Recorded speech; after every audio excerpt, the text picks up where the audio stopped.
동남아시아 외곽, 먼지 자욱한 고아원 마당에서 구호 물품을 나눠주던 재벌 회장의 앞으로 맨발의 꼬마가 불쑥 다가왔습니다.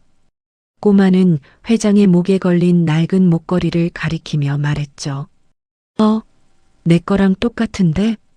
그러더니 주머니에서 정확히 아기가 맞는 나머지 반쪽 하트 목걸이를 꺼내 들이밀었습니다. 30년 전 시장통에서 잃어버린 딸에게 직접 걸어주었던 유일한 징표.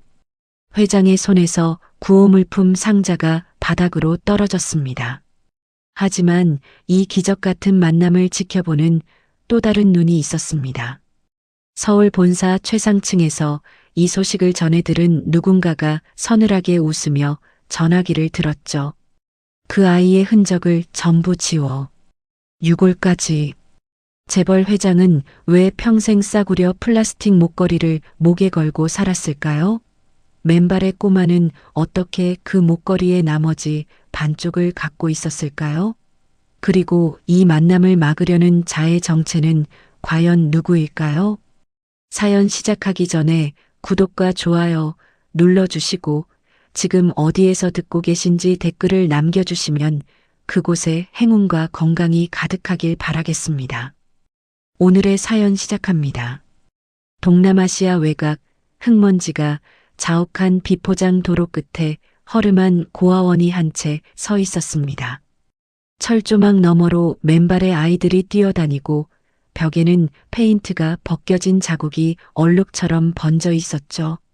한낮의 태양이 지붕 위를 내리찍고 풀 한 폭이 없는 마당에서는 뜨거운 열기가 아지랑이처럼 피어올랐습니다. 그 고아원 앞마당에 검은색 대형 승합차 4대가 줄지어 멈춰 섰습니다. 차 문이 열리자 카메라를 든 취재진 수십 명이 쏟아져 나왔고 그 한가운데서 아이보리색 리넨 셔츠를 입은 강윤희 회장이 내렸습니다. 올해 68, 은빛 단발머리에 주름 하나까지 단정한 얼굴이었지만 눈매만큼은 수십 년간 재계를 호령해 온 사람 특유의 서늘함을 품고 있었죠. 수행비서 김 실장이 다가와 낮은 목소리로 말했습니다. 회장님, 구호 물품 전달은 정면 게이트 앞에서 진행하시고 아이들과 포옹 장면은 오른쪽 놀이터 벽화 앞이 배경으로 제일 낫다고 합니다. 강윤희가 선글라스를 벗으며 코웃음을 쳤습니다. 포옹 장면? 내가 무슨 연기자야? 하청업체 갑질 논란 이후 글로벌 이미지 쇄신이 급하다고 이사회에서 강하게 밀어붙인 일정입니다. 오늘 하루만 참아주십시오. 알았어. 딱 하루만이다. 강윤희가 선글라스를 김 실장 손에 툭 올려놓고 마당으로 걸어 들어갔습니다. 카메라 플래시가 쉴 새 없이 터지는 가운데 강윤희는 구호 물품 상자를 아이들에게 건네며 언론용 미소를 지었습니다. 입꼬리는 올라가 있었지만 눈은 웃지 않았죠. 이 봉사가 진심이 아니라 계산이라는 걸 강윤희 본인이 누구보다 잘 알고 있었으니까요. 그때였습니다. 마당 구석에서 혼자 흙장난을 하던 까무잡잡한 소년이 불쑥 강윤희 앞으로 걸어왔습니다. 8살쯤 되어 보이는 소년 레오였습니다. 맨발에 흙이 잔뜩 묻어 있었고 무릎까지 내려오는 낡은 티셔츠를 걸치고 있었죠. 레오가 강윤희의 셔츠기 사이를 올려다보다가 눈을 동그랗게 떴습니다. 강윤희의 목 안쪽으로 낡은 플라스틱 반쪽 하트 목걸이가 살짝 흘러나와 있었던 겁니다. 레오가 그 목걸이를 손가락으로 가리키며 서툰 한국어로 외쳤습니다. 내 거랑 똑같은데? 그러더니 주머니를 뒤적거려 정확히 아기가 맞는 나머지 반쪽 하트 목걸이를 꺼내어 강윤희의 눈앞에 들이밀었습니다. 강윤희의 얼굴에서 혈기가 싹 빠져나갔습니다. 입술이 파르르 떨렸고 두 손이 제멋대로 덜덜 흔들리기 시작했죠. 30년 전이었습니다. 서울 동대문 시장통, 좁은 골목에서 떡볶이를 팔던 시절이었죠. 단속반이 들이닥치던 그 아수라장 속에서 4살짜리 딸의 손을 꽉 잡고 뛰었습니다. 사람들 틈에 밀리고 짐짝에 부딪히고 작은 손가락이 스르륵 빠져나가는 걸 느꼈지만 몸이 따라주지 않았습니다. 정신을 차렸을 때 딸은 이미 사라진 뒤였죠. 그날 아침 강윤희가 직접 딸의 목에 걸어주었던 유일한 징표, 싸구려 플라스틱 하트를 반으로 쪼개 하나는 딸에게, 하나는 자기가 가진 그 목걸이였습니다. 들고 있던 구호물품 상자가 손에서 미끄러져 바닥에 떨어졌습니다. 학용품들이 흙바닥 위로 흩어졌죠. 회장님? 괜찮으십니까? 김 실장이 놀라 다가왔지만 강윤희는 무릎이 풀려 그 자리에 주저앉고 말았습니다. 떨리는 손으로 레오의 반쪽 하트를 움켜쥐고 자신의 것과 나란히 맞대어 보았죠. 딱 30년 동안 비어있던 자리가 완벽하게 채워졌습니다. 이거 누가 줬어? 이 목걸이 대체 누가 너한테 준 거야? 강윤희의 목소리가 갈라졌습니다. 레오는 겁먹은 듯 한 발짝 뒤로 물러섰고 강윤희는 아이의 어깨를 붙잡으며 다시 물었습니다. 무섭게 해서 미안해. 미안해, 얘야. 근데 이거 누가 줬는지만 말해줘. 레오가 작은 목소리로 대답했습니다. 엄마가 줬어. 엄마가 죽기 전에. 강윤희의 눈에서 눈물이 한 줄기 흘러내렸습니다. 김 실장이 재빠르게 취재진의 카메라 앞을 가로막으며 소리쳤습니다. 촬영 중단하세요. 카메라 당장 내리십시오. 강윤희가 눈물을 닦아내고 벌떡 일어나 고아원 원장을 향해 고개를 돌렸습니다. 원장, 이 아이 어디서 온 아이야? 이마에 땀이 맺힌 원장이 황급히 다가왔습니다. 아, 레오라고 합니다. 2년 전에 이 근처 건물 붕괴 사고에서 유일하게 살아남은 아이입니다. 어머니는 그 사고로 현장에서 돌아가셨고요. 어머니가 한국 사람이었어? 원장의 눈동자가 흔들렸습니다. 시선이 잠깐 마당 밖 어딘가를 향했다가 돌아왔죠. 그건 저도 정확히는 서류가 남아있지 않아서요. 거짓말이었습니다. 원장의 왼쪽 눈꺼풀이 미세하게 떨리고 있었죠. 강윤희가 김 실장의 팔을 잡아 끌었습니다. 김 실장, 남은 일정 전부 취소해. 회장님, 본사 홍보팀이 가만히 있지 않습니다. 취소하라면 취소해. 이 아이 어머니 시신 수습 기록, 유류품 대장, 무슨 수를 써서라도 찾아내. 극비로 움직여. 김 실장이 강윤희의 눈을 보았습니다. 30년을 곁에서 모셔왔지만 이런 눈빛은 처음이었습니다. 재벌 회장의 눈이 아니라 자식을 잃어버린 어미의 눈이었죠. 알겠습니다. 즉시 움직이겠습니다. 바로 그 시각 서울 여의도 명성그룹 본사 최상층 집무실이었습니다. 유리창 너머로 한강이 내려다 보이는 넓은 방 안에서 최진욱 부사장이 노트북 화면을 응시하고 있었죠. 강윤희 회장의 갑작스러운 일정 취소 보고가 실시간으로 올라오고 있었습니다. 책상 위 전화기가 울렸습니다. 부사장님, 저 고아원 원장입니다. 강 회장님이 한 소년의 목걸이를 보시더니 완전히 이성을 잃으셨습니다. 잃어버린 딸 이야기를 하시면서 아이의 출신을 캐묻고 계십니다. 최진욱의 입꼬리가 천천히 올라갔습니다. 하지만 눈은 차갑게 가라앉아 있었죠. 30년 묵은 이야기가 여기서 튀어나오는군. 최진욱이 천천히 의자에서 일어나 양복 단추를 잠그며 창밖을 바라보았습니다. 한강 위로 석양이 붉게 번지고 있었죠. 박상무, 현지 인맥 총동원에 경찰이든 조폭이든 브로커든 상관없어. 그 아이 과거 기록, 죽은 어머니 무덤, 부검 서류, 윤희 이모보다 먼저 찾아내서 전부 없애. 6월까지 구석에 서 있던 박상무의 얼굴이 굳었습니다. 6월까지요? 최진욱이 고개를 돌려 박상무를 똑바로 쳐다보았습니다. 내가 2번 말하게 만들지 마. 박상무가 허리를 깊이 숙이고 집무실을 나갔습니다. 혼자 남은 최진욱이 책상 위 명성그룹 창립 기념사진 액자를 집어들었습니다.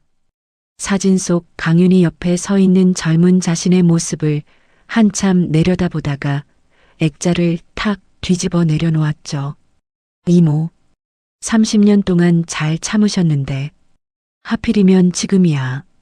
낮은 혼잣말이 텅 빈 집무실에 차갑게 울렸습니다. 그 시각 현지 경찰서와 병원 문서고를 돌던 김 실장에게 돌아오는 대답은 어딜 가든 같았습니다. 한국인 사망자 기록이요?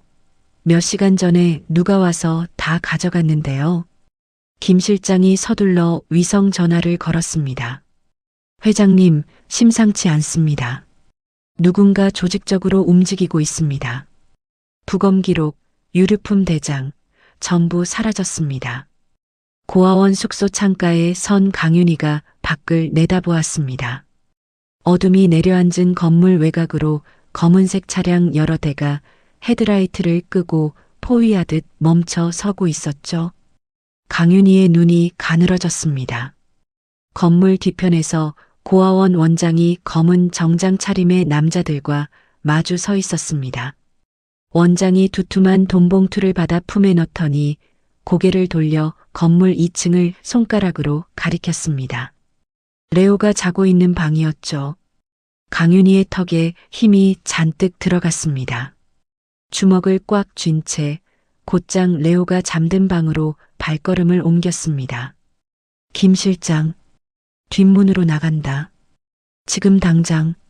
잠든 레오를 겉옷으로 감싸 안아 올린 강윤희의 품 안에서 아이가 잠꼬대를 하듯 몸을 뒤척였습니다. 강윤희는 아이의 머리를 꼭 감싼 채 비상계단을 내려갔습니다. 뒷문을 밀어 열자 습한 밤 공기가 얼굴을 때렸습니다.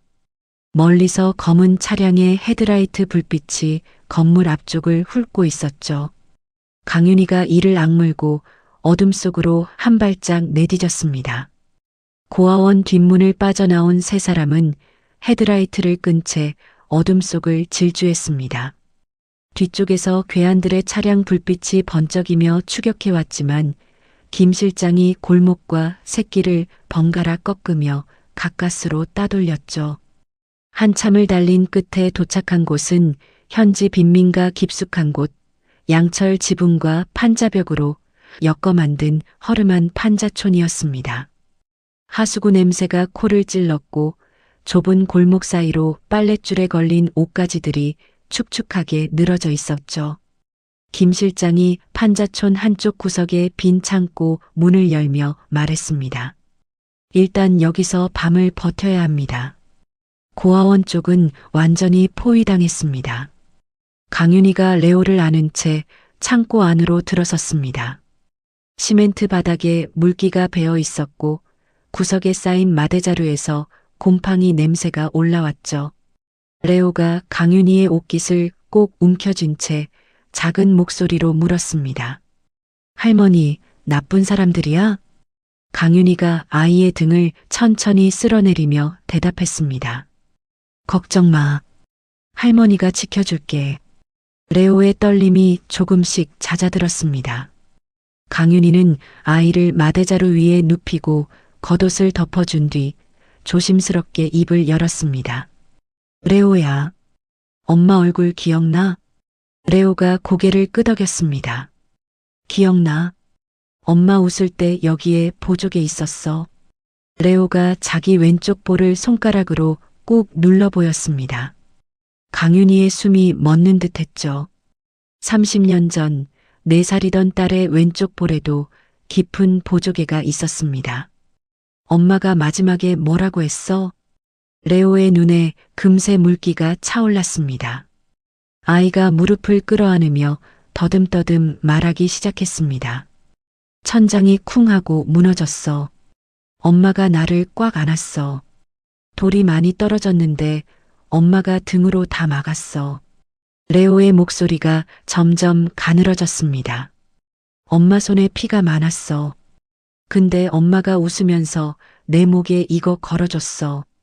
레오가 자기 목에 반쪽 하트 목걸이를 만지작거렸습니다.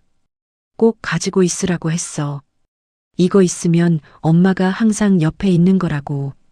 강윤희가 고개를 돌렸습니다. 어둠 속에서 입술을 깨물며 흘러내리는 눈물을 손등으로 훔쳤죠. 날이 밝자마자 김 실장이 창고 문을 열며 말했습니다. 회장님, 빈민가를 관리하는 현지 정보상 첸이라는 자가 있습니다. 돈이면 뭐든 파는 자인데 붕괴 사고 당시 기록을 갖고 있을 가능성이 높습니다. 얼마든 줘. 당장 만나. 김 실장이 고개를 숙이고 판자촌을 빠져나갔습니다. 2시간 뒤 김 실장이 허름한 골목 안쪽 술집에서 정보상 첸을 만났습니다. 금리가 번쩍이는 중년 남자였죠. 김 실장이 테이블 위로 달러 다발이 든 봉투를 밀어넣자 첸이 입꼬리를 올리며 낡은 서류 봉투를 내밀었습니다. 붕괴 사고 때 수습된 무연고 시신들의 안매장지 좌표야. 그리고 이건 빼돌려진 유류품 사진 사본이고 원본은 누군가 이미 가져갔더라고. 누가 가져갔는지 알아? 몰라. 근데 돈을 아주 두둑하게 쓰더라고. 나한테도 입 다물라고 했는데 뭐 돈이 더 많은 쪽이 이기는 거지. 첸이 킥킥 웃으며 달러 봉투를 품에 넣었습니다. 서류 가방에 유류품 사진을 넣고 은신처로 복귀하던 김 실장의 차량 앞뒤를 경찰 순찰차 2대가 가로막았습니다. 제복을 입은 경찰들이 차 문을 잡아 열며 소리쳤습니다. 검문이다. 내려. 김 실장이 차에서 끌려 나오는 순간 경찰들 사이에 섞여 있던 검은 정장 차림의 남자 셋이 다가왔습니다. 주먹이 날아들었고 발길질이 이어졌죠. 김 실장이 배를 감싸 안으며 바닥에 쓰러졌지만 구타는 멈추지 않았습니다. 서류 가방 어딨어? 남자 하나가 차 안에서 서류 가방을 꺼내 들더니 안의 서류를 확인하고 고개를 끄덕였습니다. 그들은 실신한 김 실장을 도로 한가운데 버려둔 채 차를 몰고 사라졌죠. 몇 시간 뒤 만신창이가 된 김 실장이 현지인들의 수레에 실려 은신처로 돌아왔습니다. 얼굴이 퉁퉁 부어올라 눈을 제대로 뜰 수 없었고 갈비뼈 2대가 부러져 숨을 쉴 때마다 신음이 새어나왔죠. 강윤희가 김 실장의 얼굴을 보자마자 주먹을 불끈 쥐었습니다. 누가 이런 짓을 한 거야? 경찰 제복을 입고 있었지만 경찰이 아니었습니다. 미리 정보를 알고 기다린 겁니다. 서류 가방을 통째로 빼앗겼습니다. 기다리고 있었다고?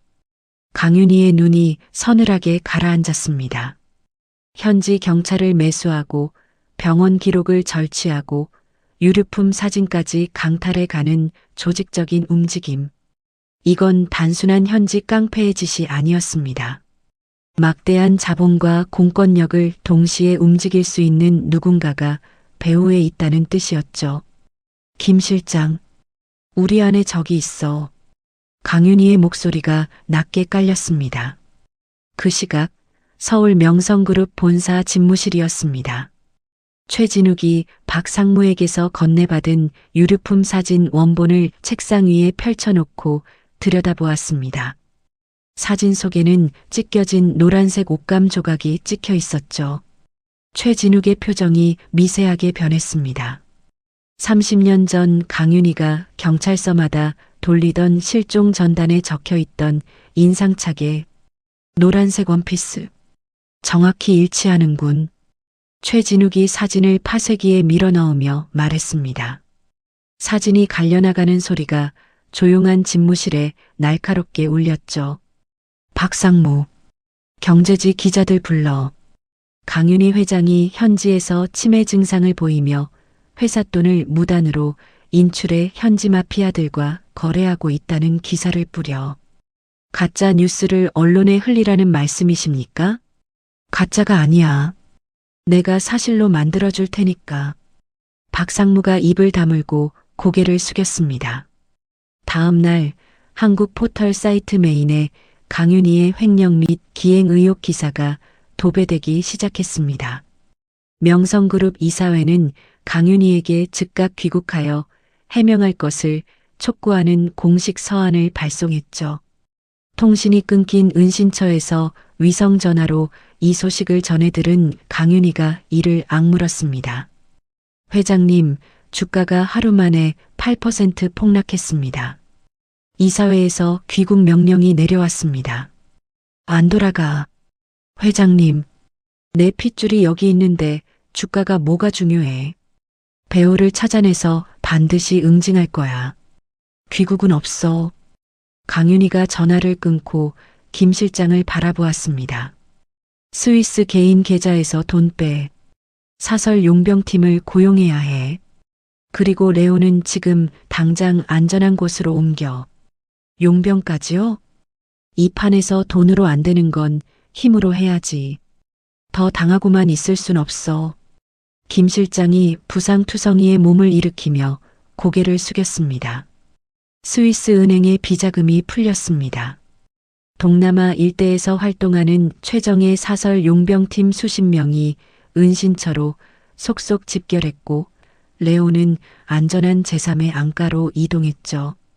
김 실장이 갈비뼈 부상으로 거동이 힘들어지자 강윤희가 직접 방탄조끼를 입고 용병팀의 호의를 받으며 차에 올라탔습니다.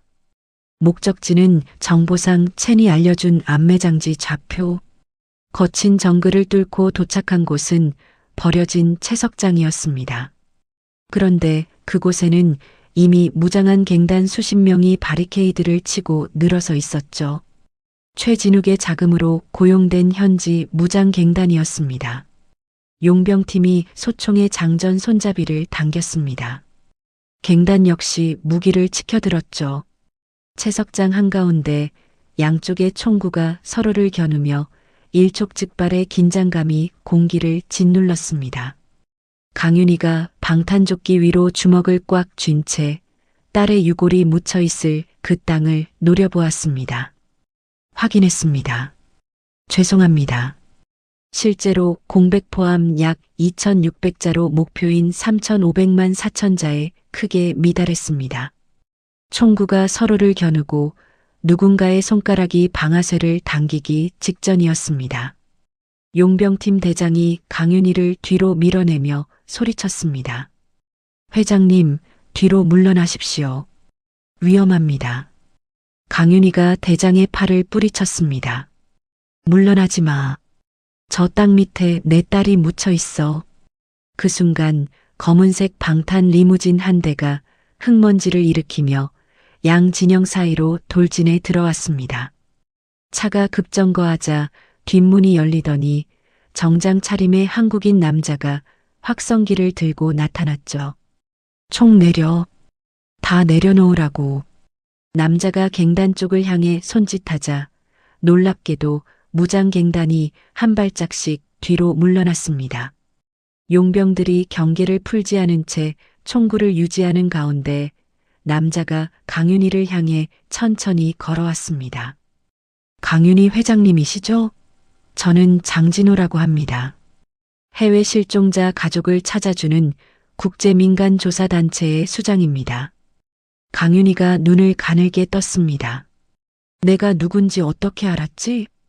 회장님께서 잃어버린 딸을 찾고 계시다는 소식이 이쪽 업계에 퍼졌습니다. 저는 그런 분들을 전문적으로 도와드리는 사람입니다. 도와준다고? 그러면 저 갱단은 뭐야? 당신이 물린 거잖아. 장 대표가 양손을 가볍게 들어 보이며 대답했습니다. 오해가 있었습니다. 저 친구들은 제가 이 일대 발굴 현장을 보호하기 위해 고용한 경비입니다. 회장님 쪽에서 무장 인력을 데려오시는 바람에 긴장한 겁니다. 능글맞은 말투였지만 눈빛만큼은 계산적이었죠. 강윤희가 장 대표를 위아래로 훑어보며 물었습니다. 볼 일이 뭔데? 장 대표가 양복 안주머니에서 서류 봉투를 꺼내 강윤희 앞에 내밀었습니다. 회장님, 따님이 살아계십니다. 강윤희의 눈동자가 크게 흔들렸습니다. 뭐라고 했어? 2년 전 붕괴 사고 당시 레오를 감싸고 죽은 여성은 따님의 지인이었습니다. 따님, 본인은 기적적으로 구조됐지만 심한 뇌 손상으로 기억을 잃은 채 인근 사립 요양병원에 격리되어 있었습니다. 강윤희의 입술이 벌어졌다가 다물어졌습니다. 가슴이 세차게 뛰기 시작했죠. 증거가 있어? 직접 확인해 보십시오. 장 대표가 리무진 쪽으로 고개를 돌려 손짓했습니다. 운전석에서 내린 남자가 뒷좌석 문을 열자 휠체어에 앉은 여자 한 명이 모습을 드러냈습니다. 34살쯤 되어 보이는 여자였습니다. 이름은 수진. 마른 체형의 창백한 얼굴, 초점이 흐릿한 눈. 강윤희가 천천히 수진에게 다가갔습니다. 얼굴 골격, 체형, 이마의 곡선. 한 발짝 다가설수록 강윤희의 심장이 걷잡을 수 없이 요동쳤죠. 그런데 수진의 오른쪽 팔목 안쪽에 희미한 화상 흉터가 있었습니다. 강윤희의 눈이 그 흉터에 멈춰섰습니다. 30년 전 4살이던 딸이 라면 냄비를 엎질러 오른쪽 팔목에 화상을 입었었죠. 병원비가 없어서 된장을 발라주었던 그날 밤 딸이 울면서도 엄마는 울지 말라고 했던 기억이 번개처럼 스쳤습니다. 강윤희의 손끝이 수진의 팔목 흉터 위를 천천히 어루만졌습니다. 손가락 끝이 심하게 떨리고 있었죠. 장 대표가 서류 봉투에서 추가 서류를 꺼내며 말했습니다. 이건 수진의 과거 화상 치료 기록이고 이건 한국 대사관 직인이 찍힌 회장님과의 유전자 검사 결과지 원본입니다. 일치율 99.8%. 강윤희의 무릎이 꺾였습니다. 채석장의 거친 자갈바닥 위에 털썩 주저앉으며 수진의 손을 부여잡았죠. 30년이야. 30년을 찾았어. 강윤희의 눈에서 눈물이 쏟아졌습니다. 목이 메어 말이 나오지 않았고 수진의 손등에 뜨거운 눈물방울이 떨어졌죠. 수진이 멍한 표정으로 강윤희를 내려다보았습니다. 저를 아세요? 알지. 내가 너 엄마야. 엄마라고. 강윤희가 수진의 두 손을 꼭 쥐며 목 놓아 울었습니다. 하지만 이 모든 것은 최진욱이 설계한 기만극이었습니다. 수진은 사기 전과 산범의 무명 배우였고 팔목의 화상 흉터는 성형외과에서 인위적으로 이식한 것이었죠. 위조된 유전자 검사지, 조작된 치료 기록, 매수된 병원장까지 최진욱의 막대한 자금이 만들어낸 완벽한 가짜였습니다. 가짜 딸 수진에게 완전히 시선을 빼앗긴 강윤희는 레오를 그저 딸과 함께 살았던 가여운 고아 정도로 여기게 되었습니다.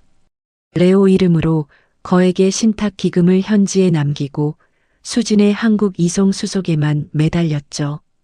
호텔 스위트룸에 임시로 머물게 된 레오는 강윤희의 관심에서 완전히 밀려났습니다. 강윤희가 수진의 약을 챙기고 수진의 머리카락을 빗겨주고 수진의 손을 잡고 눈물을 흘리는 동안 레오는 방구석 창가에 앉아 그 뒷모습을 말없이 바라보았죠. 김 실장이 레오에게 다가가 무릎을 꿇으며 물었습니다. 레오야, 배고프지 않아? 밥 먹자. 레오가 고개를 저었습니다. 괜찮아. 할머니 바쁘잖아. 8살짜리 아이의 그 담담한 대답에 김 실장이 입술을 질끈 깨물었습니다. 출국을 하루 앞둔 늦은 밤이었습니다. 강윤희가 거실에서 짐을 꾸리고 있는데 레오가 조용히 다가왔습니다. 아이의 손에 낡은 캔버스 배낭이 들려 있었죠. 레오가 배낭 바닥을 뜯어내더니 비닐로 꽁꽁 싸맨 낡은 일기장 한 권을 꺼냈습니다. 이거 엄마 거야. 엄마가 죽기 전에 비 안 맞게 꽁꽁 싸서 여기 넣어줬어. 레오가 강윤희의 손을 끌어당겨 일기장을 쥐어주었습니다. 그리고는 서툰 손짓으로 중간 페이지를 펼쳐 보였죠. 이거 봐. 엄마가 매일 밤 나한테 불러줬어. 강윤희가 무심코 일기장을 내려다보았습니다. 그 페이지에는 달과 별, 아기 그림들이 서툴게 그려져 있었습니다. 글을 모르는 사람이 그린 것이 분명했죠. 그림 옆에는 음의 높낮이를 나타내는 듯한 삐뚤빼뚤한 기호들이 나열되어 있었습니다. 강윤희의 손가락이 멈췄습니다. 눈동자가 미세하게 떨리기 시작했죠. 그 기호들의 배열. 30년 전 동대문 단칸방에서 돈이 없어 장난감도 동화책도 사줄 수 없었던 시절. 강윤희가 오직 딸의 귓가에만 속삭여 주었던 노래. 세상 어디에도 악보가 없는 모녀만의 비밀 자장가. 그 리듬과 완벽하게 일치했습니다. 글을 모르고 악보를 모르는 딸만이 이렇게 그릴 수 있었습니다. 소리를 글자가 아닌 그림으로 기억할 수밖에 없었던 딸. 그 딸이 레오에게 매일 밤 불러주었던 자장가가 30년 전 엄마에게 배운 바로 그 노래였던 겁니다. 강윤희의 시선이 천천히 수진이 잠든 침대 쪽으로 돌아갔습니다. 눈빛이 완전히 달라져 있었죠. 눈물의 온기가 사라지고 그 자리를 서늘한 의심이 채웠습니다. 강윤희가 조용히 일기장을 덮었습니다. 레오의 머리를 한번 쓸어내린 뒤 낮고 단단한 목소리로 혼잣말을 내뱉었습니다. 누군가 나를 가지고 놀았어. 강윤희의 손가락이 일기장 표지 위에서 천천히 오므라들었습니다. 다음 날 아침 8시 호텔 스위트룸 식탁에서 수진이 휠체어에 앉아 빵을 뜯고 있었습니다. 강윤희가 등 뒤로 일기장을 숨긴 채 천천히 수진에게 다가갔습니다. 수진아, 아침은 좀 먹었어? 네, 조금 먹고 있었어요. 수진이 어색하게 웃어 보였습니다. 강윤희가 수진 맞은편 의자에 앉으며 부드러운 목소리로 말했습니다. 엄마가 어젯밤에 생각이 났어. 네가 아기였을 때 매일 밤 잠들기 전에 엄마가 노래를 불러줬거든. 수진의 손이 잠깐 멈췄습니다. 노래요? 응. 우리 둘만 아는 특별한 자장가였어. 세상 어디에도 없는 노래. 기억나? 수진이 곁에 앉아있던 장 대표와 다급한 눈빛을 교환했습니다. 장 대표가 미세하게 고개를 끄덕이자 수진이 입술을 핥으며 대답했죠. 그게 기억이 가물가물해서요. 뇌 손상 때문에. 괜찮아. 첫 소절만이라도 한번 흥얼거려봐.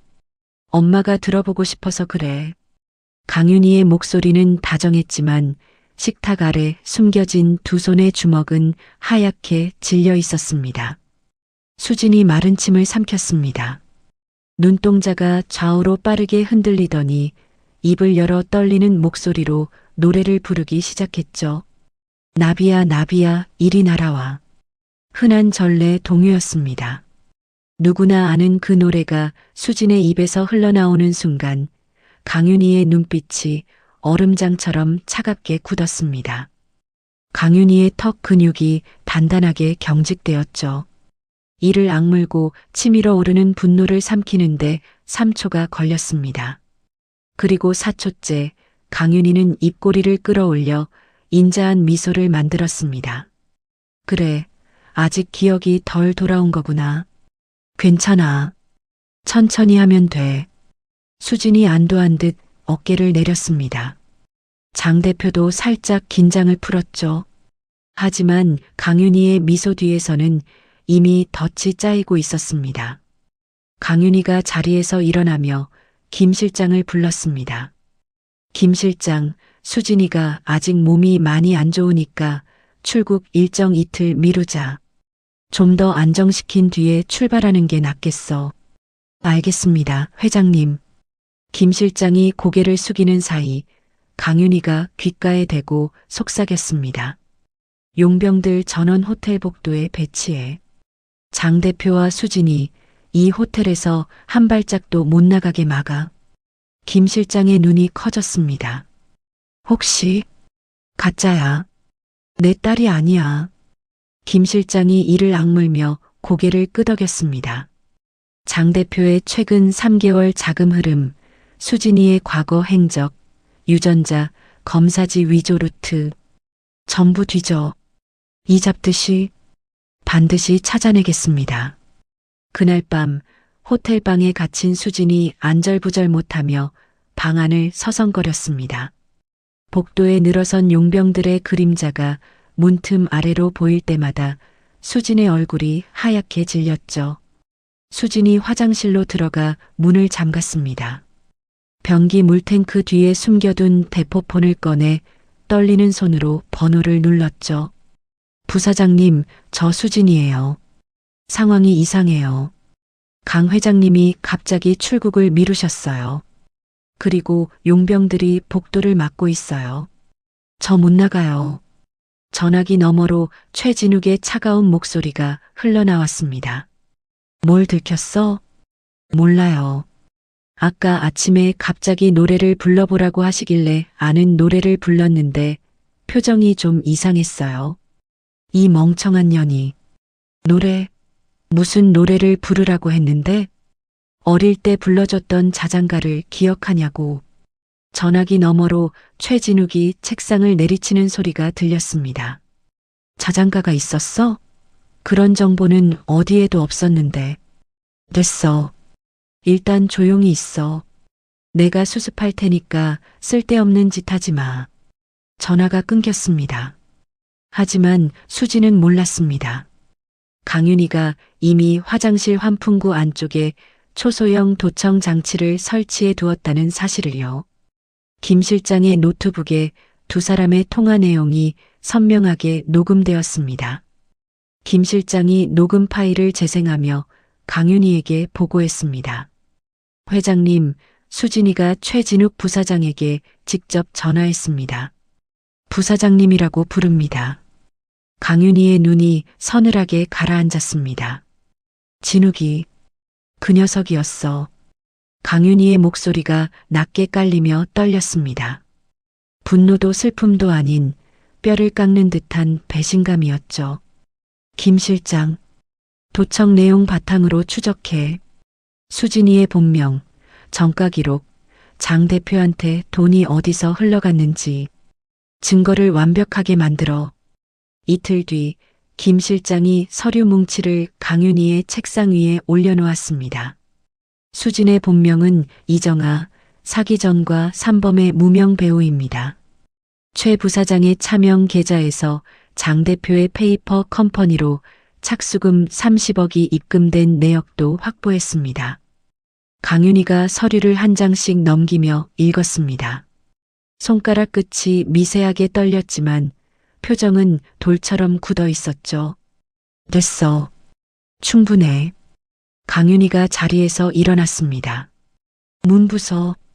용병 셋이 장 대표의 방문을 발로 걷어찼습니다. 쾅! 경첩이 뜯기며 문짝이 안으로 쓰러졌죠.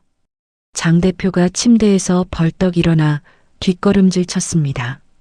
뭐야 이게. 용병들이 장 대표의 양팔을 잡아 바닥에 무릎 꿇렸습니다. 강윤희가 방 안으로 들어서며 도청된 통화 파일이 재생되는 휴대폰과 계좌 내역서를 장 대표의 얼굴 앞에 내밀었습니다. 장진호, 최진욱이 얼마 줬어? 장 대표의 얼굴이 사색이 되었습니다. 그게 아니라 거짓말 한마디만 더하면 너를 이 나라 경찰에 넘기는 게 아니라 네가 부린 그 갱단한테 넘겨줄 거야. 알아듣겠어? 장 대표의 입술이 파르르 떨렸습니다. 용병의 소나기에 짓눌린 어깨가 꺾이자 장 대표가 비명을 지르며 입을 열었습니다. 최 부사장이 시켰어요. 전부 다. 수진이도 서류도 병원장도 전부 최 부사장 돈으로 움직인 겁니다. 내 딸. 진짜 내 딸은 어디 있어? 장 대표가 고개를 떨구며 대답했습니다. 폐공장이요. 밀림 안쪽에 버려진 폐공장 지하에 묻혀 있습니다. 최 부사장이 채석장은 미끼로 쓰고 진짜 안매장지는 따로 숨겨둔 겁니다. 강윤희의 온몸이 떨렸습니다. 주먹을 꽉 쥐었다 폈다를 반복하더니 돌아서서 레오의 방으로 달려갔습니다. 방 구석벽에 등을 기대고 웅크려 앉아 있던 레오가 고개를 들었습니다. 강윤희가 아이 앞에 무릎을 꿇고 두 팔로 부서질 듯 끌어안았죠. 미안해. 할머니가 정말 미안해. 레오의 작은 손이 강윤희의 등을 토닥였습니다. 할머니, 울지 마. 강윤희가 레오의 얼굴을 두 손으로 감싸쥐며 또렷하게 말했습니다. 레오야. 할머니가 너 진짜 할머니야. 이제 할머니가 다 찾을 거야. 엄마도. 강윤희는 즉각 발굴팀을 급파했습니다. 밀림 속 폐공장 지하, 진흙투성이 바닥을 파내려가자 유골이 나왔습니다. 유골의 팔뼈에는 어릴 적 골절 치료 흔적이 남아 있었고 삭은 옷감 조각은 30년 전 강윤희가 딸에게 입혀주었던 노란색 원피스의 것이었죠. 강윤희가 유골 앞에서 무릎을 꿇었습니다. 소리 없이 입을 벌렸지만 울음이 나오지 않았습니다. 눈물조차 마른 듯 텅 빈 눈으로 딸의 뼈를 오래도록 내려다보았죠. 한참 뒤에야 강윤희의 입에서 갈라진 목소리가 새어나왔습니다. 엄마가 왔어. 30년 만에 엄마가 왔어. 딸의 유골함을 가슴에 품고 이영만리에서 장례를 치른 뒤 강윤희는 최진욱에게 위성 전화를 걸었습니다. 진우가 나야. 수진이 기억이 조금씩 돌아오고 있어. 다음 주에 함께 귀국할게. 전화기 너머로 최진욱의 목소리가 돌아왔습니다. 정말요?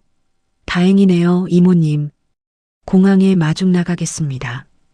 그래, 기다려.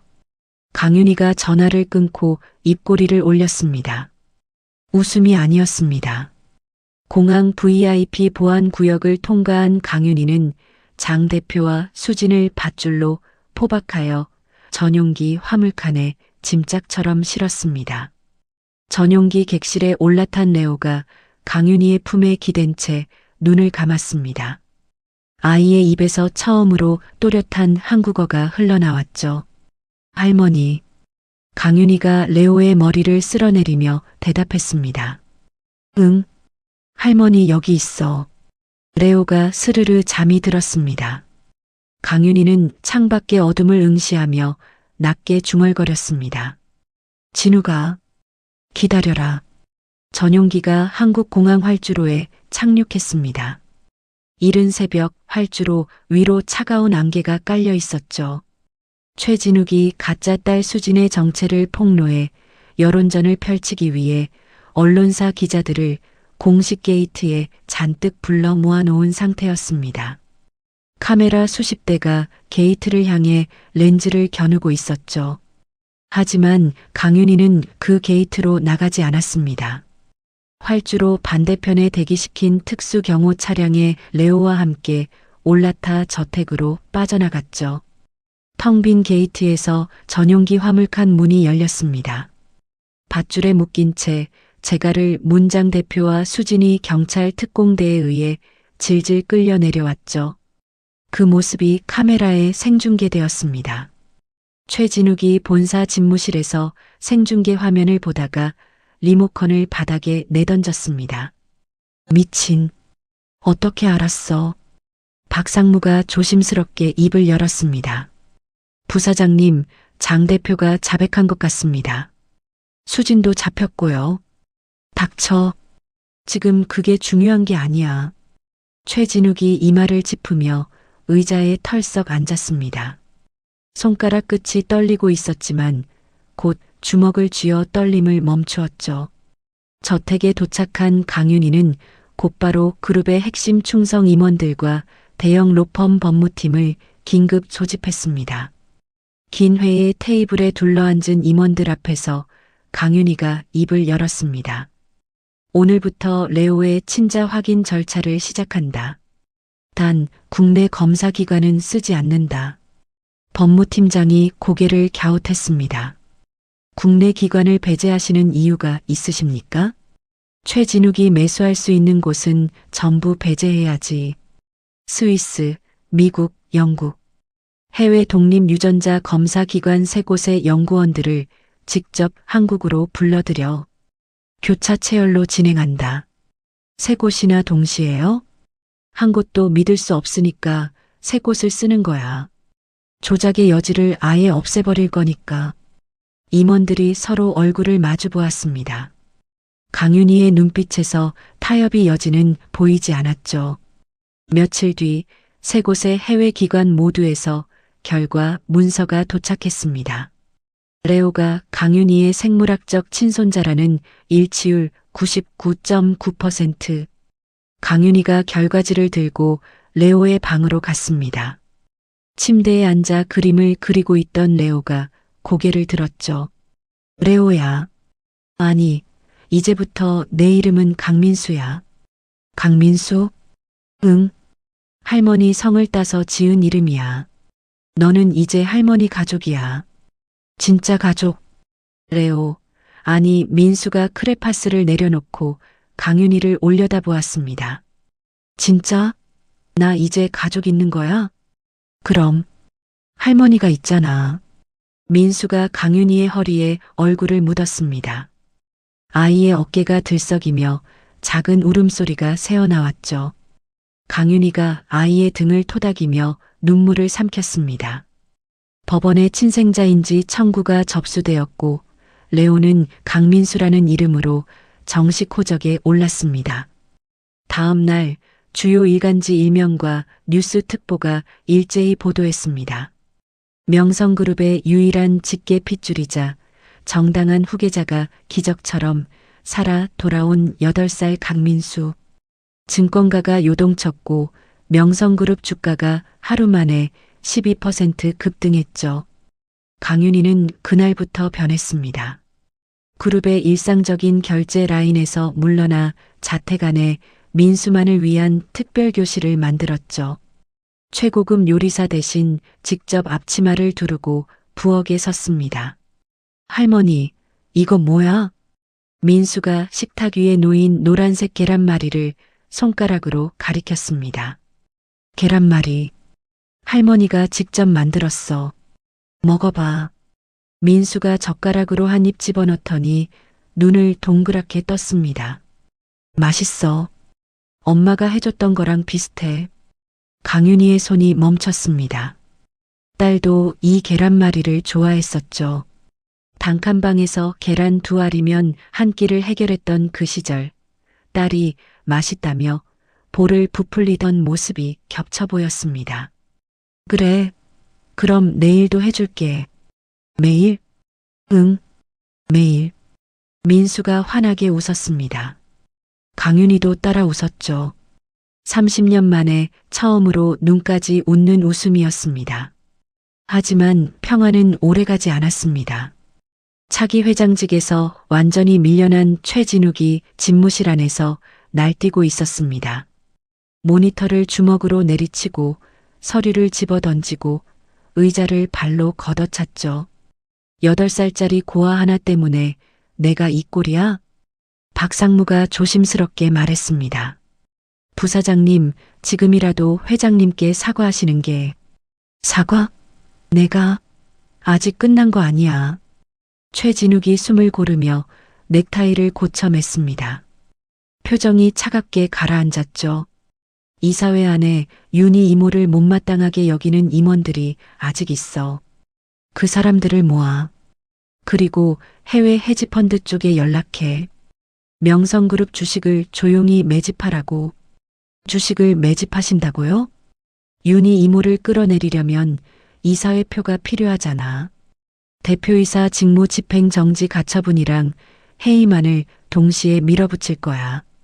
최진욱이 서랍에서 이사회 소집 명부를 꺼내 펜을 들었습니다. 한 명 한 명 이름 위에 동그라미를 치기 시작했죠. 이번엔 확실하게 끝내줄게. 이모. 김 실장이 첩보를 통해 최진욱의 반란모의 현장 사진과 주식 매집 동향을 강윤희에게 실시간으로 보고했습니다.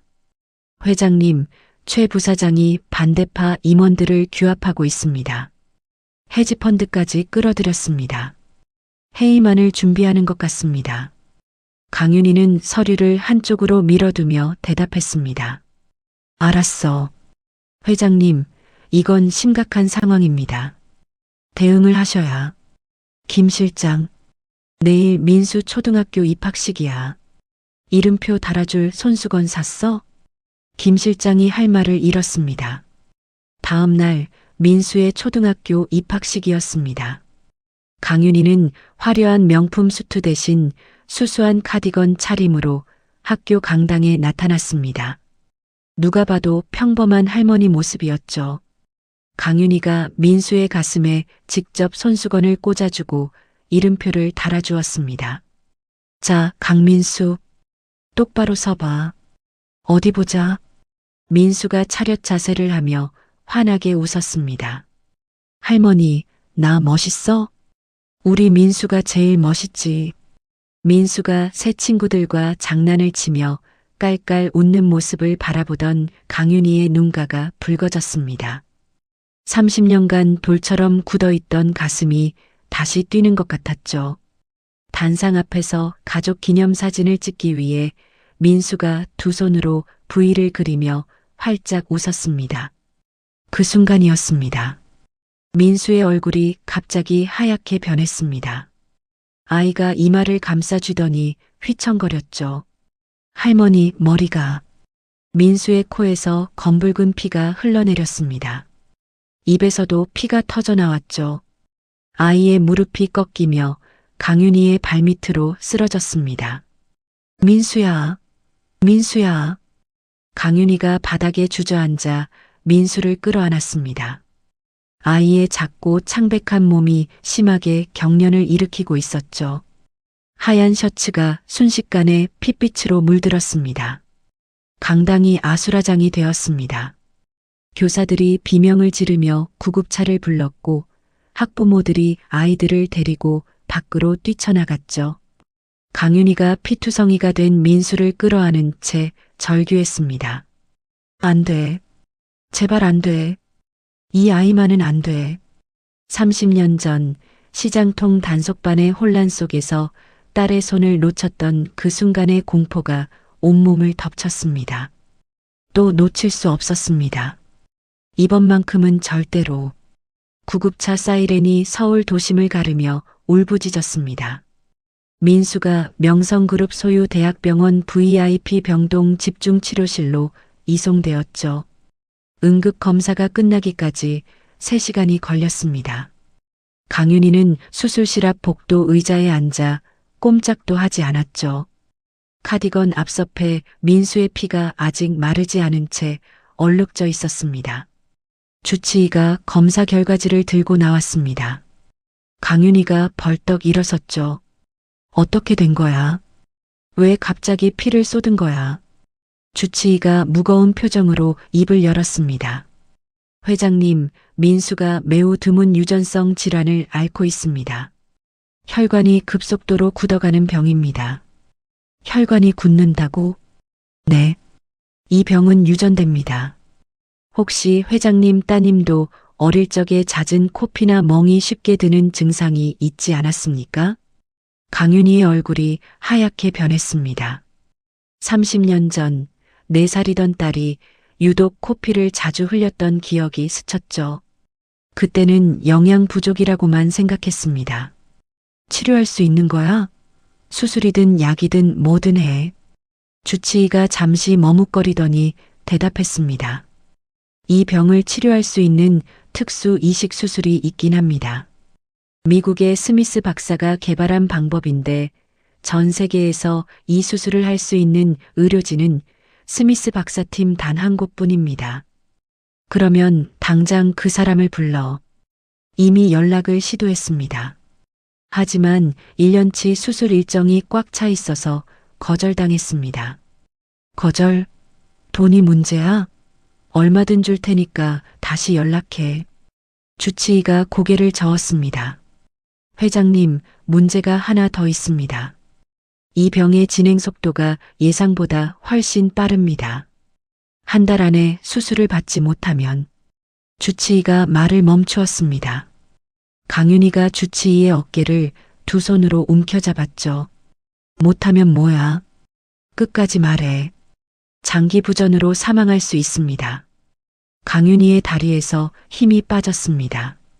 벽에 등을 기대며 천천히 미끄러져 내렸죠. 한 달이라고? 주치의가 무거운 침묵으로 대답을 대신했습니다. 그런데 이 병원에도 최진욱의 손이 뻗쳐 있었습니다. VIP 병동의 병원장이 이미 최진욱의 뇌물을 받은 라인이었죠. 민수의 시한부 진단서 사본이 그날 밤 최진욱의 집무실 팩스로 넘어갔습니다. 진단서를 읽어 내려가던 최진욱의 입꼬리가 올라갔습니다. 한 달. 딱 좋군. 최진욱이 즉각 박상무를 불렀습니다. 민수의 위독서를 주요 경제지에 뿌려. 후계자가 시한부 판정을 받았다고. 주가가 알아서 떨어질 거야. 부사장님, 8살짜리 아이의 병을 이용하시는 겁니까? 이용이 아니라 활용이야. 비즈니스에 감정은 필요 없어. 다음 날 명성그룹 후계자 위독설이 언론에 도배되었습니다. 주가가 하루 만에 15% 폭락했죠. 최진욱이 긴급 이사회를 정식 소집했습니다. 이사진들이 회의실에 모인 자리에서 최진욱이 스크린에 민수의 의료 기록을 띄우며 말했습니다. 여러분 보시는 대로입니다. 강 회장이 후계자로 내세운 아이가 시한부입니다. 한 달 안에 죽을 수도 있는 아이에게 이 그룹의 미래를 맡길 수 있습니까? 회의실이 술렁거렸습니다. 강 회장은 지금 회사는 내팽개치고 병원에 틀어박혀 개인 감정에 빠져 있습니다. 회사 돈을 끌어다 미국 의사를 섭외하겠다고 하고 있어요. 이건 명백한 배임입니다. 최진욱이 이사진들을 한 명씩 둘러보며 목소리를 높였습니다. 가망 없는 아이 한 명 때문에 수만 명의 직원과 그 가족들의 생계를 위험에 빠뜨려도 됩니까? 강윤희 회장을 오늘 당장 끌어내려야 합니다. 중도파 임원들의 표정이 흔들리기 시작했습니다. 계속되는 악재와 언론의 비난 여론에 하나둘 고개를 끄덕이는 사람이 늘어났죠. 명성그룹 본사 앞에는 강윤희의 사퇴를 촉구하는 시위대가 진을 쳤습니다. 피켓과 현수막이 빌딩 앞을 가득 메웠죠. 사면 초가였습니다. 그 시각 병실 아니었습니다. 온몸에 호흡기와 주사바늘을 꽂은 채 가쁜 숨을 몰아쉬던 민수가 강윤희의 손가락을 꽉 쥐었습니다. 할머니. 응. 할머니 여기 있어. 할머니 얼굴이 너무 안 좋아. 밥 먹었어? 파리해진 얼굴에 힘겹게 씩씩한 미소를 지어 보이는 민수를 바라보며 강윤희의 가슴이 갈기갈기 찢어지는 것 같았습니다. 자신보다 할머니를 먼저 걱정하는 8살짜리 아이. 딸을 닮았습니다. 그 굳세고 속 깊은 마음이 딸을 그대로 빼닮았죠. 할머니는 괜찮아. 민수가 걱정할 거 아무것도 없어. 알았지? 알았어. 할머니, 나 금방 나을 거야. 그러면 할머니 계란말이 또 해줘. 그럼 매일 해줄게. 약속? 민수가 강윤희의 손가락에 새끼손가락을 걸며 웃었습니다.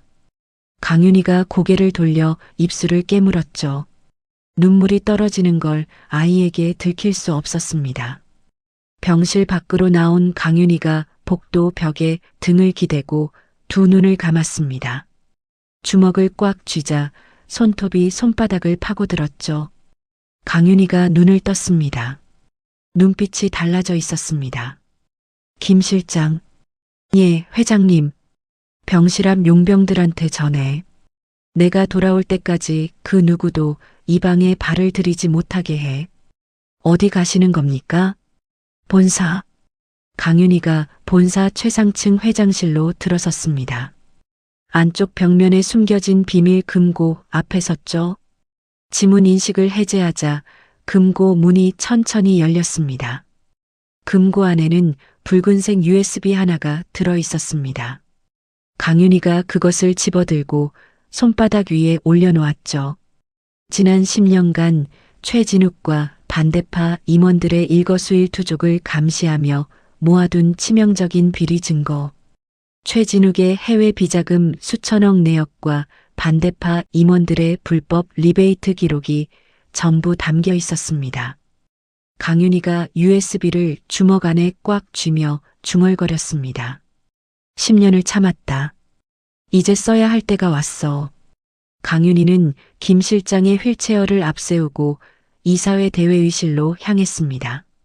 복도 끝에서 양문형 도어 안쪽의 고성이 울려 퍼지고 있었죠. 강윤희가 굳게 닫힌 문 앞에 섰습니다. 한번 깊게 숨을 들이마신 뒤 양쪽 문을 동시에 거칠게 밀어젖혔습니다. 쾅! 회의실 안의 시선이 일제히 문 쪽으로 쏠렸습니다.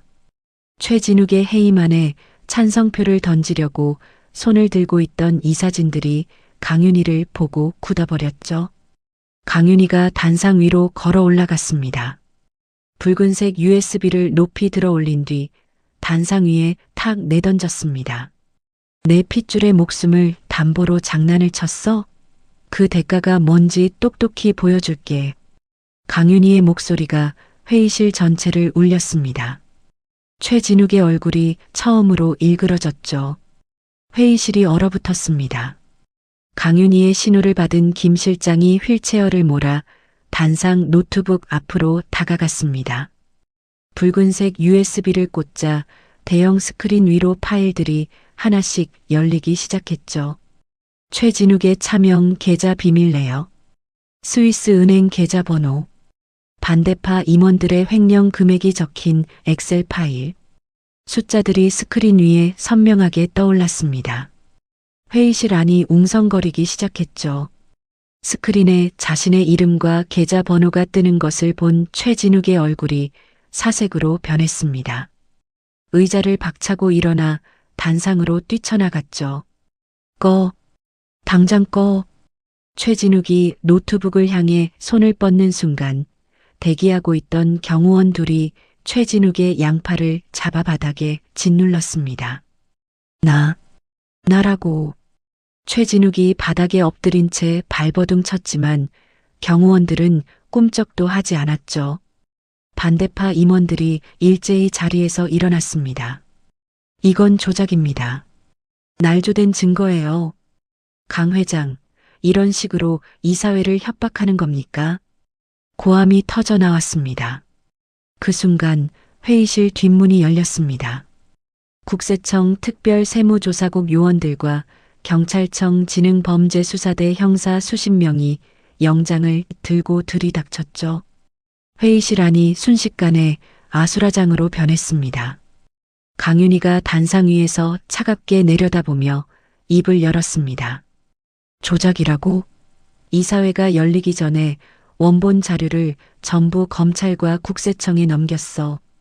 조작인지 아닌지는 수사관들이 판단하겠지. 요원들이 이사진들의 휴대전화를 하나씩 압수하기 시작했습니다. 다른 한쪽에서는 형사들이 최진욱의 집무실 금고를 물리적으로 뜯어내기 위해 이동했죠. 강윤희가 바닥에 짓눌린 최진욱을 내려다보았습니다. 진욱아, 내 딸이 묻힌 무덤을 파헤치고 내 손자를 고아원에 버리게 만들고 가짜 딸까지 세워서 이 늙은이를 가지고 놀았지? 최진욱이 이를 악물고 고개를 들었습니다. 이모님이 회장 자리에 앉아 있으니까 이런 일이 생기는 거예요. 그 자리는 원래 제 자리입니다. 내 자리? 네가 한 게 뭔데 내 자리야? 남의 핏줄을 짓밟고 올라서는 게 네가 할 수 있는 전부야? 최진욱의 입술이 파르르 떨렸지만 대답하지 못했습니다. 수갑이 채워졌습니다. 경호원들이 최진욱을 바닥에서 일으켜 세우자 최진욱이 끌려가면서 발악했습니다. 이모님, 후회할 거예요. 나 없으면 이 그룹 돌아가지 않아요. 강윤희가 최진욱의 등을 바라보며 낮게 대답했습니다. 걱정 마. 너 없어도 잘 돌아가. 최진욱이 회의실 밖으로 끌려나간 뒤 강윤희가 남은 이사진들을 둘러보았습니다. 숨소리조차 들리지 않는 정적 속에서 강윤희가 입을 열었죠. 오늘부로 명성그룹의 경영권 방어를 전면 포기한다. 전문 경영인 체제로 즉각 전환할 거야. 이사진들의 눈이 커졌습니다. 회장님, 그게 무슨 말씀이십니까? 내가 가진 그룹 지분 전체를 해외투자은행에 담보로 맡길 거야. 하루 안에 대규모 자금을 끌어와야 해. 지분 전체를요? 그러면 경영권이. 알아. 다 내려놓는 거야. 회의실이 다시 술렁거렸습니다. 평생을 바쳐 일군 그룹의 경영권을 스스로 내려놓겠다는 선언에 모두가 할 말을 잃었죠. 김 실장이 조심스럽게 물었습니다. 회장님, 그 자금을 어디에 쓰실 겁니까? 스미스 박사. 그 사람을 움직이려면 천문학적인 돈이 필요해. 연구기금 명목으로 미국 의료재단에 직접 쏟아부을 거야. 회장님, 그러면 회장님께는 아무것도 남지 않습니다. 강윤희가 김 실장을 똑바로 바라보며 대답했습니다. 민수가 살아있으면 그게 전부야. 그 외에는 아무것도 필요 없어. 회의실 안에 모든 사람들이 입을 다물었습니다. 조단위의 경영권을 헌신짝처럼 버려서라도 손자 하나를 살리겠다는 결단 앞에 어느 누구도 반박할 수 없었죠. 그날부터 강윤희는 모든 것을 쏟아부었습니다. 그룹 지분 담보대출, 개인 명의 부동산 전량 급매 처분, 손에 쥔 것을 하나하나 내려놓을 때마다 강윤희의 어깨는 오히려 가벼워졌습니다.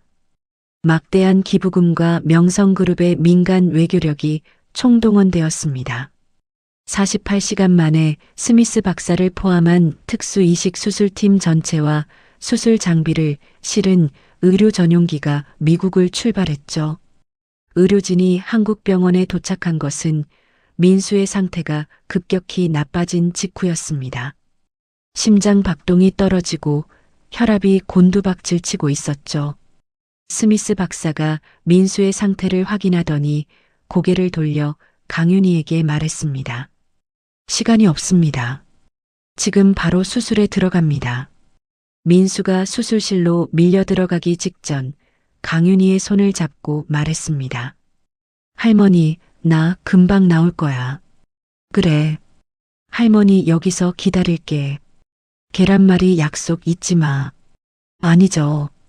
절대 아니죠. 수술실 문이 닫혔습니다. 빨간 불이 켜졌죠. 강윤희가 수술실 문 앞에 무릎을 꿇고 앉았습니다.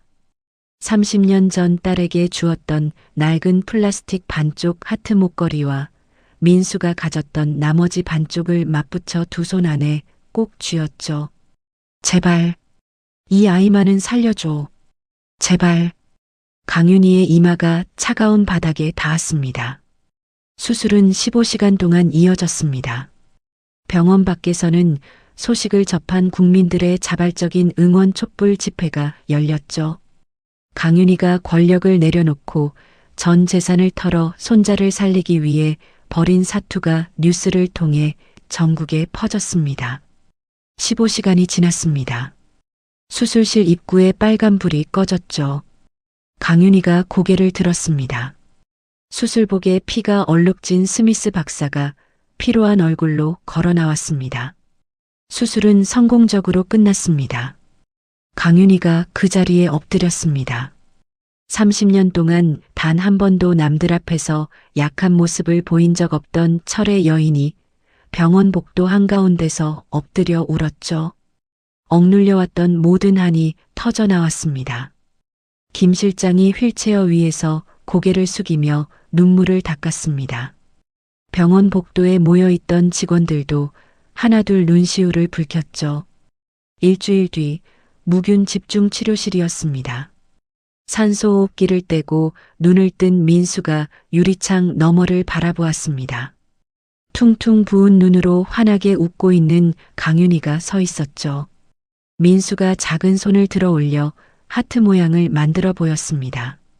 강윤희가 유리창 이쪽에서 같은 모양의 하트를 만들며 웃었습니다. 눈물이 볼을 타고 흘러내렸지만 30년 만에 가장 환한 웃음이었습니다. 수술 후 6개월이 흘렀습니다. 서울 외곽 강윤희의 저택 정원에 봄바람이 불고 있었죠. 벚꽃잎이 흩날리는 잔디밭 위를 민수가 새 운동화를 신고 힘차게 뛰어다니고 있었습니다. 볼에 혈색이 돌아왔고 눈에는 장난기가 가득했죠. 할머니, 나 빨라졌지? 봐봐. 민수가 정원 끝까지 전력 질주한 뒤 돌아서며 두 팔을 벌렸습니다. 강윤희가 정원 벤치에 앉아 박수를 쳤습니다. 우리 민수 다리가 제일 빠르네. 내일은 더 빨라질 거야. 할머니도 같이 뛰자. 할머니는 늙어서 못 뛰어. 괜찮아. 내가 천천히 뛸게. 강윤희가 소리내어 웃었습니다. 이 집의 웃음소리가 울려 퍼진 것이 얼마 만인지 기억도 나지 않았죠. 그 주 강윤희는 이사회에서의 약속을 이행했습니다. 명성그룹 회장직에서 공식적으로 완전히 사임하고 외부 전문 경영인에게 모든 권한을 넘겼죠. 김 실장이 서류에 마지막 도장을 찍는 강윤희를 바라보며 물었습니다. 회장님, 정말 후회 안 하십니까? 강윤희가 도장을 내려놓으며 대답했습니다. 김 실장, 나 이제 회장 아니야. 그러면 뭐라고 불러야 합니까? 그냥 할머니라고 불러. 민수처럼. 김 실장이 피식 웃었습니다. 그건 좀 어렵겠습니다. 그래. 그러면 그냥 사모님이라고 해. 두 사람이 마주보며 웃었습니다. 최진욱은 수천억대 횡령과 특수협박 혐의로 징역 15년형을 선고받았습니다. 판결이 나던 날 법정에서 최진욱이 마지막으로 강윤희를 돌아보았죠. 강윤희는 그 시선을 받아주지 않았습니다. 고개를 돌려 옆에 앉은 민수의 머리를 쓸어내렸죠.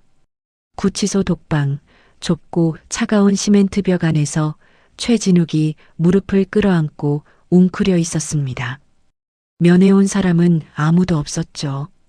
강윤희는 남은 사재를 전부 꺼냈습니다.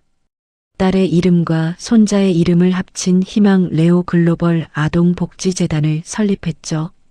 서울 도심 한가운데 유리벽에 햇살이 쏟아지는 건물이었습니다. 재단 현판 제막식 날 민수가 강윤희의 손을 잡고 건물 앞에 섰습니다. 할머니, 여기가 뭐 하는 데야? 엄마 없는 아이들을 도와주는 곳이야. 나 같은 아이들? 그래.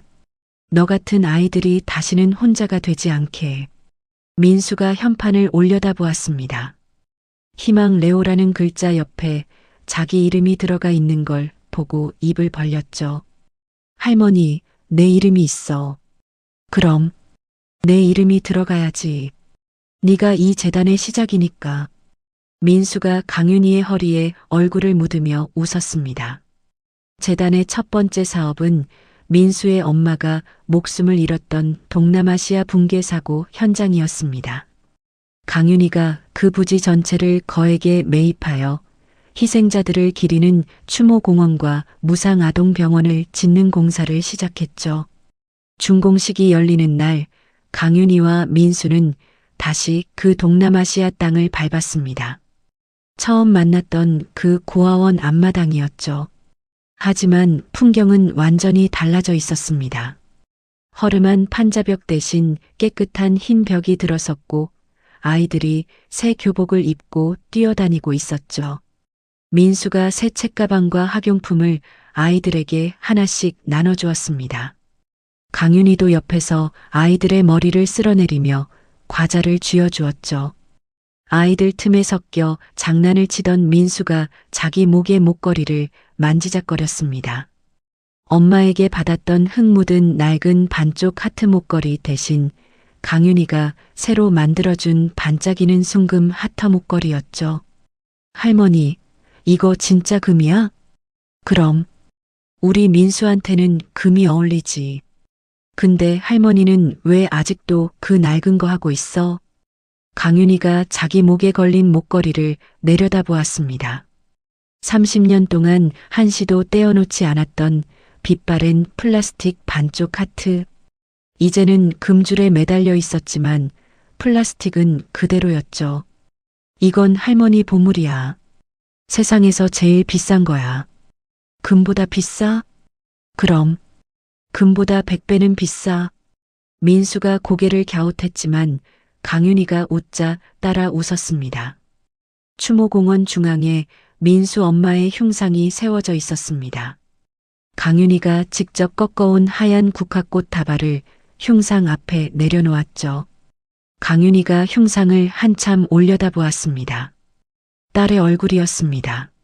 사진 한 장 남아있지 않아 레오의 기억을 더듬어 보곤 한 얼굴이었지만 왼쪽 볼의 보조개만큼은 또렷했죠.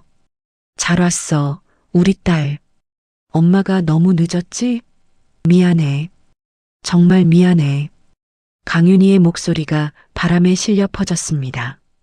근데 내 아들, 우리 민수, 엄마가 잘 키울게. 너 대신 엄마가 꼭 지킬게. 약속해. 강윤희가 흉상의 볼을 손끝으로 쓸어내렸습니다. 30년의 죄책감이 눈물과 함께 흘러내렸죠. 봉사활동을 모두 마치고 돌아오는 길이었습니다. 석양이 바다 위로 붉게 번지고 있었죠. 해변가를 걷는 두 사람의 모습은 여느 할머니와 손자와 다를 바 없었습니다. 민수가 강윤희의 주름진 손을 꼭 잡고 걸음을 맞추며 하늘을 올려다보았죠. 할머니, 응? 엄마가 하늘에서 보고 있을까? 강윤희가 걸음을 멈추고 민수를 내려다보았습니다. 민수의 커다란 눈에 석양빛이 담겨 있었죠. 강윤희가 말없이 민수의 머리를 쓰다듬으며 깊게 고개를 끄덕였습니다. 보고 있을 거야. 매일매일. 민수가 환하게 웃었습니다. 강윤희가 가볍게 몸을 숙여 민수를 번쩍 안아 올렸습니다. 아이가 깔깔 웃으며 강윤희의 목을 감싸 안았죠. 강윤희가 민수의 등을 토닥이며 조용히 눈물을 흘렸습니다.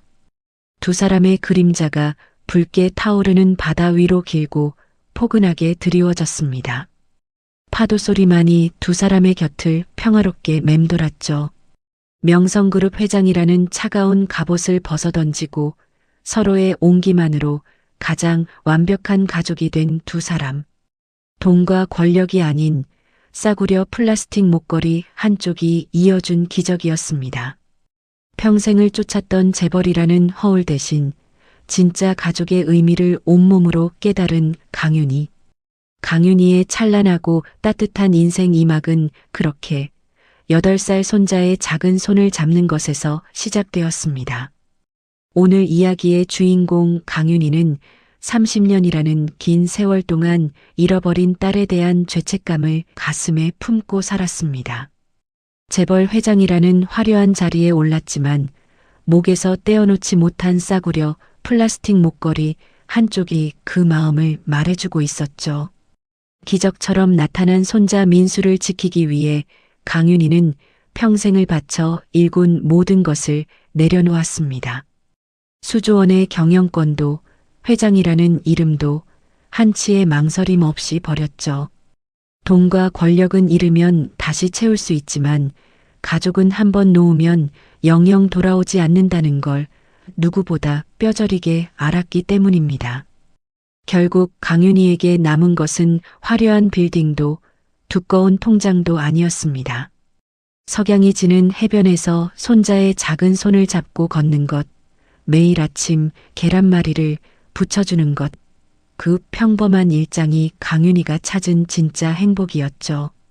세상에서 가장 값진 것은 멀리 있지 않습니다. 지금 내 곁에 있는 사람, 오늘 함께 밥을 먹는 사람, 전화 한 통이면 목소리를 들을 수 있는 사람, 그 소중함을 잊지 않으시길 바랍니다. 오늘 이야기가 마음에 드셨다면 구독과 좋아요 한 번씩만 눌러주세요. 여러분의 작은 응원이 더 좋은 이야기를 만드는 큰 힘이 됩니다. 댓글로 오늘 이야기에서 가장 기억에 남는 장면을 남겨주시면 하나하나 정성껏 읽어보겠습니다. 항상 건강하시고 사랑하는 가족과 함께 행복한 하루 보내시길 진심으로 기원합니다. 감사합니다.